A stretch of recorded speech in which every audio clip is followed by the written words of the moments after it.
اگر اس ملک کی اسٹیبلشمنٹ نے، میں اس جلسے کی توسط سے بلوچستان کے عوام کی توسط سے کہنا چاہتا ہوں، آپ نے پھر اگر اس طرح 2013 والا حرکت کیا، سازش کی لوگوں کے خلاف، عوامی رائے کا احترام نہیں کیا، بلوچستان ابھی بھی جل رہا ہے اور ایسا جلے گا آپ کو اس کا اندازہ نہیں ہے۔ سوچنا چاہیے، آپ وقت آ گیا ہے، آپ اس ملک کو رہنے دیتے یا نہیں؟ آیا آپ اس ملک پر رحم کریں، یا کہ لوگوں پر رحم کریں، یا کہ حقیقی جمہوری قوتوں کو منتخب ہونے دیں،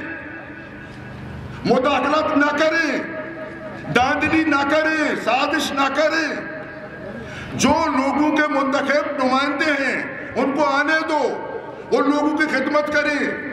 تاکہ لوگوں کی خدمت ہو، آپ کا بھی بھلا، اس ملک کا بھی بھلا ہو۔ اور بلوچستان جو آج جس حالات سے گزر رہا ہے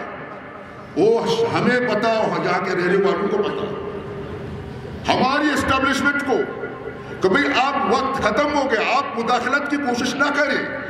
جمہوری قوتوں کو آنے دیں، منتخب لوگوں کو آنے دیں، لوگوں کی رائے کو اہمیت دیں، جو لوگ منتخب کریں اس کو آنے دیں، اس کے خلاف بند نہ باندھیں، سازش نہ کریں، پلاننگ نہ کریں،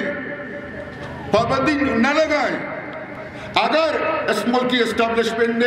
میں اس جلسے کی توسط سے بلوچستان کے عوام کی توسط سے کہنا چاہتا ہوں، آپ نے پھر اگر اس طرح 2013 والا حرکت کیا، سازش کی لوگوں کے خلاف، عوامی رائے کا احترام نہیں کیا، بلوچستان ابھی بھی جل رہا ہے اور ایسا جلے گا آپ کو اس کا اندازہ نہیں ہے۔ خدا را ہماری اسٹیبلشمنٹ اس ملک پر رحم کرو اور یہاں جمہوری قوتوں کو، لوگوں کی رائے کو احترام دو اور اس ملک کو، یہاں کے لوگوں کو امن دو تاکہ لوگ باعزت طریقے سے زندگی گزار سکیں۔ آپ لوگوں کا بہت بہت شکریہ۔